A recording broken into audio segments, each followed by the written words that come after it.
hold these truths to be self-evident, that all men are created equal, that they are endowed by their Creator with certain inalienable rights, that among these are life, liberty, and the pursuit of happiness, that to secure these rights, governments are instituted among men deriving their just powers from the consent of the governed, that whenever any form of government is destructive to these ends, it is the right of the people to alter or to abolish it, and to institute new government.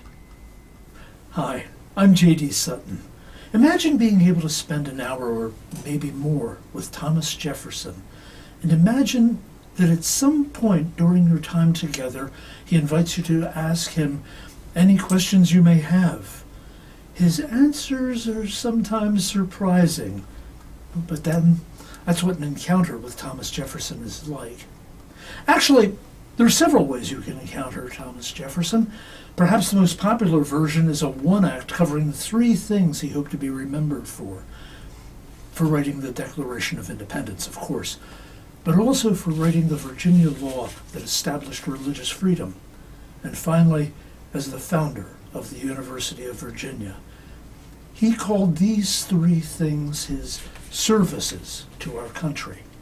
For theaters able to offer a full evening with Mr. Jefferson, there's a two-act version that covers not only his services, but also a section on slavery. How it is that the man who wrote that all men are created equal never freed the people he owned, and a lot more besides. And if you want a performance that's truly memorable, the play can also be offered as a Jeffersonian dinner. Suggested menus and recipes are available, and it makes a great fundraiser.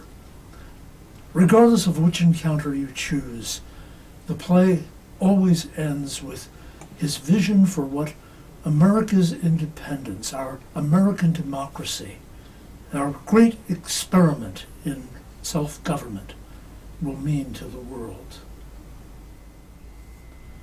All eyes are now opened, or opening, to the rights of man.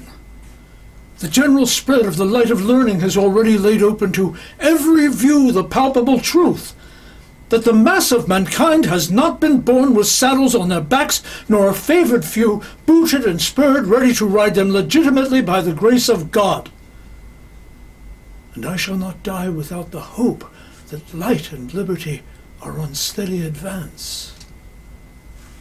May our American independence be to the world what I believe it will be, the signal of arousing men to burst the chains under which monkish ignorance and superstition have persuaded them to bind themselves, and to assume for themselves the blessings and security of self-government.